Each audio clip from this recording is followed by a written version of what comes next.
Graça e paz, meu irmão. Gratidão a Deus por mais um dia de meditação na sua palavra. E a nossa reflexão de hoje está no segundo livro de Reis, capítulo 19, versículo 3. E está escrito: os quais disseram-lhe: assim diz Ezequias, este dia é dia de angústia, de vituperação, de blasfêmia, porque os filhos chegaram ao parto e não há força para os ter.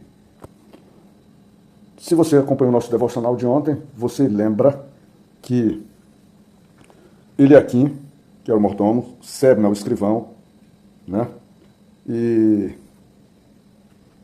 Joá, o conselheiro, trataram com os mensageiros de Senaqueribe, rei da Síria, em que esses mensageiros, em especial Rabsaqué, trabalhava o medo, o pânico, o desespero, não só da realeza de Israel, em especial do próprio povo de Israel.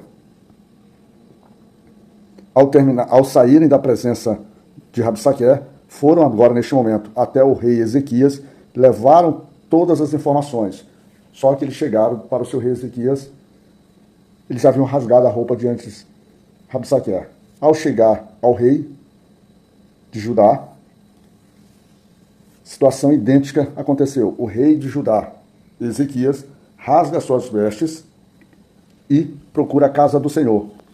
Além de que os seus próprios súditos também fazem o mesmo e são encaminhados até o profeta Isaías para receber do Senhor orientação para aquela situação angustiante. Uma situação em que ele coloca aqui tão conflituosa, tão desanimadora, que na comparação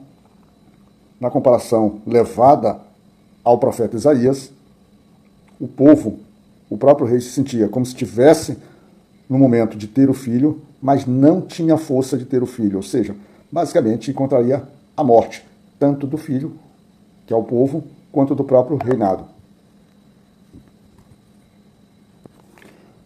Aquela busca tinha por objetivo que o próprio Senhor ouvisse as palavras de afronta de Rabsaqué, não mais contra o povo de Israel ou contra o rei. Afinal de contas, ele já havia feito isso.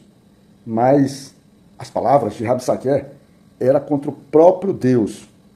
Era o desrespeito, era a insolência, era o não reconhecimento do poder, principalmente porque colocava Deus, nosso Senhor, com os outros deuses de barro feitos por mãos humanas.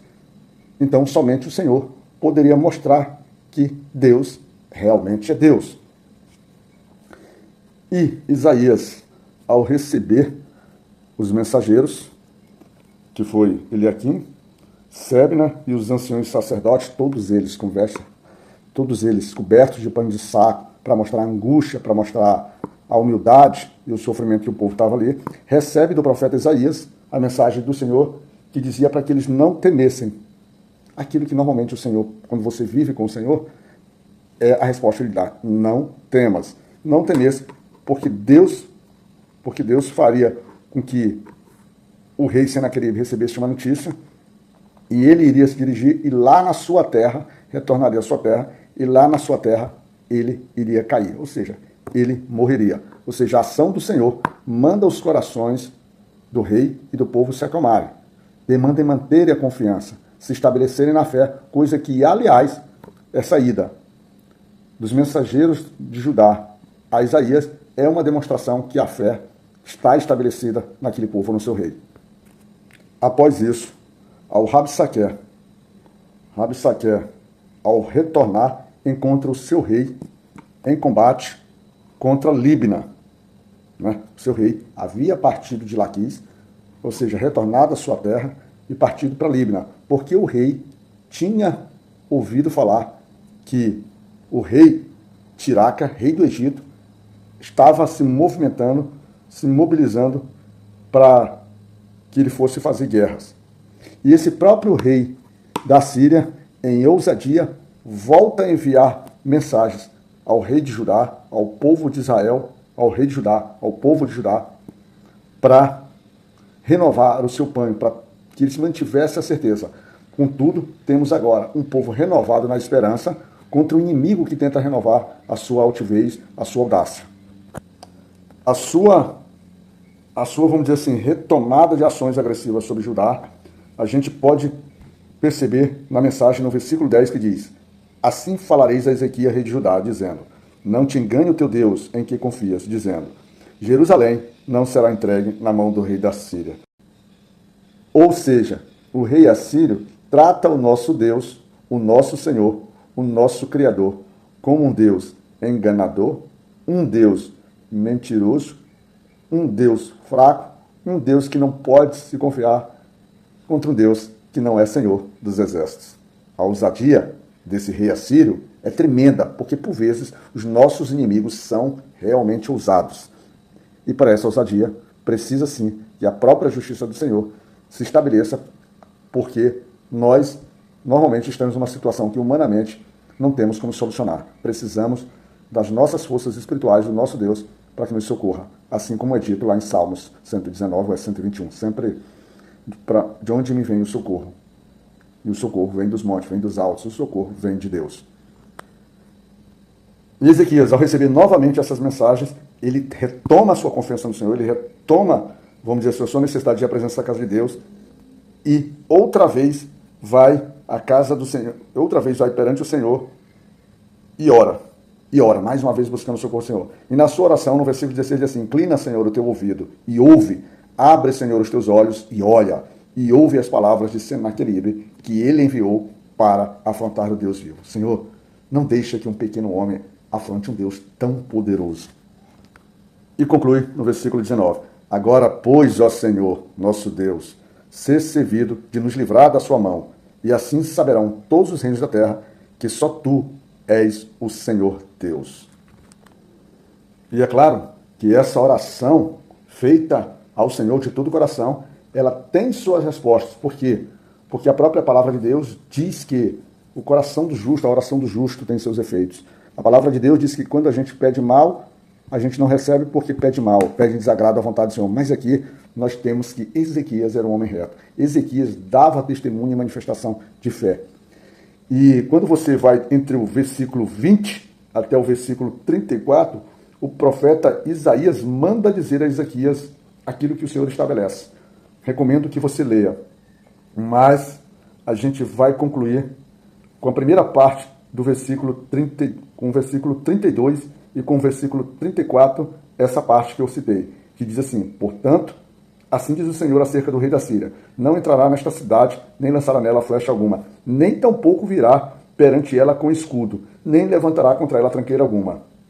Porque eu ampararei esta cidade para livrar, por amor de mim e por amor do meu servo Davi. Maravilha, Pai. Maravilha. A oração de Ezequias chega ao coração de Deus, e o coração de Deus, e o próprio Deus diz assim: eu ampararei, por amor de mim, pelo meu próprio amor, e eu ampararei a Ezequias, a esta cidade, por amor ao meu servo Davi.